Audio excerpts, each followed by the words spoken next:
साथियों, आज के वीडियो में आपको पढ़ाने वाला हूँ भारत की संसद के बारे में। इसके बिना भारत की कल्पना करना बहुत गलत बात होगी। तो पहला क्वेश्चन आपके सामने कि भारत के संविधान में संसदीय प्रणाली किस देश के संविधान से ली गई है। कि भाई भारत में भी एक संसद होगी, यह व्यवस्था किस देश से ली है अपन ने। तो वो देश है ब्रिटेन। ऑप्शन नंबर बी टकाटक ठीक हो जाएगा। भारतीय संसद के तीन अंग कौन कौन से हैं। तो भाई साहब, ये तीन अंग जो आपको नीचे दिए गए हैं ना, लोकसभा, राज्यसभा और राष्ट्रपति। जी हाँ दोस्तों, राष्ट्रपति भी संसद का एक अभिन्न अंग होता है। इसके बिना आप कल्पना नहीं कर सकते। तो ऑप्शन नंबर डी बिल्कुल राइट हो जाएगा। बात करें इनकी तो लोकसभा की, तो लोकसभा को लोअर हाउस या निम्न सदन बोलते हैं और राज्यसभा को उच्च सदन बोलते हैं। राज्यसभा के लिए नामित की गई प्रथम महिला फिल्म स्टार कौन थी। एसएससी सीपीओ 2024 का क्वेश्चन आपके सामने है। तो राज्यसभा के लिए पहली फिल्म स्टार महिला कौन थी। तो वो थी Nargis Dutt. Option number one बिल्कुल राइट है। और एसएससी ने एक क्वेश्चन और पूछा था कि काउंसिल ऑफ स्टेट्स किसको बोलते हैं। ऑप्शन में लोकसभा, राज्यसभा दिए गए थे, तो ऑप्शन इसका राज्यसभा बिल्कुल राइट हो जाएगा। नेक्स्ट क्वेश्चन, संसद के दोनों सदनों का संयुक्त सत्र कौन बुला सकता है। जो संयुक्त सेशन बुलाया जाता है वो किसके द्वारा बुलाया जाता है। तो वो होते हैं भारत के राष्ट्रपति। ऑप्शन नंबर सी बिल्कुल राइट हो जाएगा। और किस आर्टिकल के तहत। Article number 108। संविधान के किस अनुच्छेद में संसद के बारे में बताया गया है कि भारत की एक पार्लियामेंट होगी। तो वो बताया गया है आर्टिकल 79 में। राज्यसभा के बारे में बताया गया है आर्टिकल 80 में। और लोकसभा कहाँ पे रहती है, आर्टिकल 81 में। नेक्स्ट क्वेश्चन पे चलते हैं। लोकसभा सदस्य का कार्यकाल कितने वर्ष का होता है। ना जाने ये क्वेश्चन कितनी बार पूछा गया है। तो लोकसभा सदस्य का कार्यकाल होता है दोस्तों 5 वर्ष का। और लोकसभा मेंबर बनने के लिए जो मिनिमम एज है वो कितनी है, 25 साल। वहीं अपोजिट पे बात करें राज्यसभा की, तो राज्यसभा का कार्यकाल होता है 6 वर्ष का। और मिनिमम एज क्या होती है मेंबर बनने के लिए, 30 साल। दोस्तों ये चारों फैक्ट आपको ध्यान रखने हैं, ना जाने कितने एग्जाम में पूछे गए हैं। लोकसभा के अध्यक्ष की नियुक्ति कौन करते हैं। तो जो स्पीकर होता है ना लोकसभा का, उसकी नियुक्ति कौन करता है, वो करते हैं लोकसभा के खुद के सदस्य। ऑप्शन नंबर डी बिल्कुल राइट हो जाएगा। राष्ट्रपति द्वारा बुलाए गए संयुक्त सेशन की अध्यक्षता कौन करता है। अभी हमने बात करी कि राष्ट्रपति भाई साहब सेशन को बुला सकता है एक साथ आर्टिकल 108 के तहत। तो उसकी अध्यक्षता कौन करेगा वो आपको बताना है। तो वो होते हैं लोकसभा के अध्यक्ष। ऑप्शन नंबर बी बिल्कुल राइट है। अगर फिलहाल में बात करें कि लोकसभा अध्यक्ष कौन है, तो वो हैं ओम बिरला जी। लोकसभा की कार्यवाही के लिए न्यूनतम कितने सदस्य उपस्थित होने चाहिए। यानी एक रेशियो फिक्स कर रखा है, अगर उससे कम होंगे तो कार्यवाही शुरू नहीं होगी, अगर उतने या उससे ऊपर होंगे तो स्टार्ट हो जाएगी, जिसको हम बोलते हैं कोरम। और वो होती है 1/10वां हिस्सा।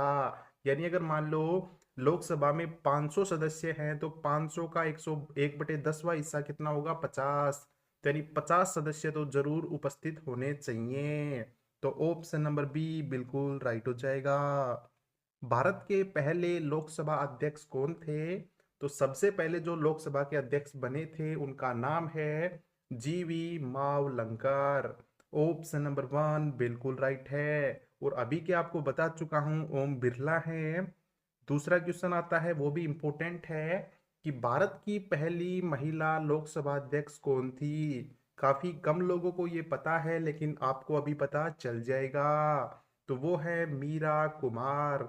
संसद का कौन सा सदन कभी भंग नहीं होता है। तो वो सदन होता है राज्यसभा, जिसको कभी भंग नहीं किया जा सकता है। इसीलिए इसको परमानेंट हाउस भी बोलते हैं।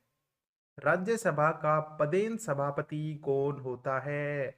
यानी चेयरमैन कौन होता है राज्यसभा का वो आपको बताना है। तो वो होते हैं भारत के उपराष्ट्रपति। ऑप्शन नंबर बी बिल्कुल राइट है। अभी फिलहाल में कौन है भारत के उपराष्ट्रपति, आप एक छोटा सा कमेंट करके बताइएगा। और इम्पोर्टेंट ये है कि वो कौन से नंबर के हैं वो आपको बताना है। नेक्स्ट क्वेश्चन कि राज्यसभा के पहले सभापति कौन थे। तो दोस्तों वेरी फेमस क्वेश्चन, काफी लोगों को ये नहीं पता है, और वो कौन है, सर्वपल्ली राधाकृष्णन। क्योंकि भारत के पहले उपराष्ट्रपति कौन थे, यही थे, इसलिए पहले सभापति भी यही होंगे राज्यसभा के। राष्ट्रपति द्वारा राज्यसभा के सदस्यों के नामांकन का नियम किस देश के संविधान से लिया है। आप सभी जानते हैं राज्यसभा में सदस्य मनोनीत करते हैं कौन, राष्ट्रपति। तो यह विचारधारा किस देश से ली गई है, तो वो देश है आयरलैंड। ऑप्शन नंबर डी बिल्कुल राइट है। किसी संसद सदस्य की योग्यता के संदर्भ में निर्णय कौन करता है। यानी भाई साहब संसद का जो सदस्य होता है उसकी योग्यता ठीक है या नहीं है, यह कौन डिसाइड करता है, तो वो करते हैं भारत के राष्ट्रपति। ऑप्शन नंबर वन बिल्कुल राइट है। अगले क्वेश्चन पे चलते हैं। लोकसभा का गठन कब हुआ था। तो लोकसभा का गठन हुआ था 17 अप्रैल 1952 को, और राज्यसभा का पूछे तो 1952 में ही उसका हुआ था। कोई विधेयक धन विधेयक है या नहीं, इसका फैसला कौन करता है। यानी कोई बिल मनी बिल है या नहीं है, इसका फैसले करते हैं लोकसभा का अध्यक्ष। ऑप्शन नंबर वन बिल्कुल राइट है। दोस्तों ये जो क्वेश्चन आपके सामने है काफी इंटरेस्टिंग क्वेश्चन है कि लोकसभा चुनाव के लिए एक योग्य मतदाता होने के लिए न्यूनतम आयु क्या है। अब इसमें जानबूझ के मैंने 18 साल भी रखा है और 25 साल भी रखा है, ताकि आप थोड़े से कंफ्यूज हो, आपकी दिमाग की बत्ती थोड़ी सी जले। तो वैसे तो इसका राइट आंसर कौन सा हो जाएगा, 18 साल। क्योंकि ध्यान से पढ़िएगा कि भाई साहब वोटिंग की उम्र ही 18 साल है, यानी 18 साल से नीचे आप वोट नहीं कर सकते। तो ऑप्शन नंबर सी बिल्कुल राइट है।